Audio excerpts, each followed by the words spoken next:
తెనాలి రేపల ప్రయాణం చూడగలుగుతున్నాం. ప్రస్తుతం కూచిపూడి లాగురాబోతున్న బస్సు ఎక్కిన వాళ్ళకి ధన్యవాదాలు. అందరికీ ధన్యవాదాలు. యూట్యూబ్లో కనపడుతుంది బస్సు ఉన్నది. ఏ టైంలో ఎక్కడ ఉందా లేదు.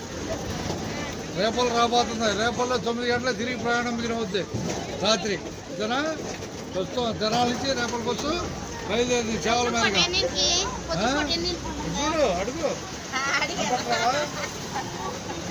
పొద్దున పూట 5:15కి, ఉదయం 5:15కి. అటు 5:15 ఇటు 5:15.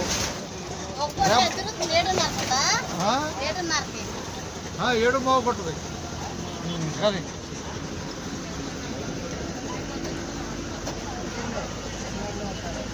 పని అన్నమాట. అందరికి ధన్యవాదాలు అబ్బాయి. పోటీలో రేపల బస్సు ఉందా? పోటీలో ఉంది రేపల బస్సు.